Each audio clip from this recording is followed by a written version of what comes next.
Lucrezia Borgia is a real challenge because history has been so cruel to Lucrezia Borgia.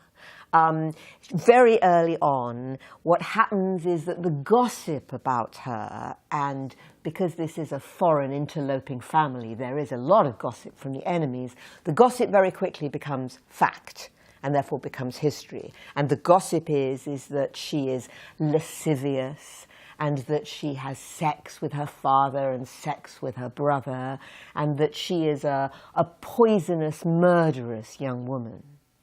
Actually, the truth is profoundly different. And if there's one thing I want this book to do, it's to make you realize that you do not know yet the real story of Lucrezia Borgia. She is by no means just a sap, but she's 13 years old when her father becomes Pope. And her life is basically to be a dynastic tool. So before the age of 20, she has 3 husbands, one of whom the marriage is annulled on the grounds of non-consummation, a patent lie that everyone knows, but you don't cross the Pope when he makes a decision.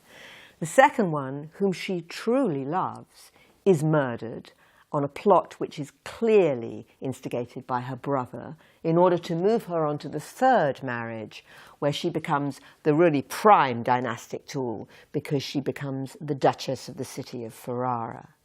And in all of these marriages, you watch her move from a kind of innocent who, as part of a loving family, adores both her brother and father, to little by little becoming a political player in her own right.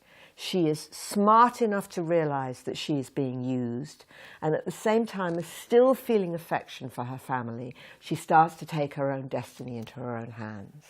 And so she becomes a much more complex and interesting character than history has painted her. And even if she's not as spectacular in terms of the poison and the lust and the incest, she is an infinitely more interesting character.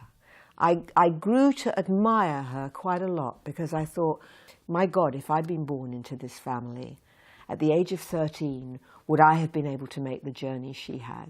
So I came to think, good on you, Lucrezia, and what a shame history's been so brutal about you, and let's hope this remedies that.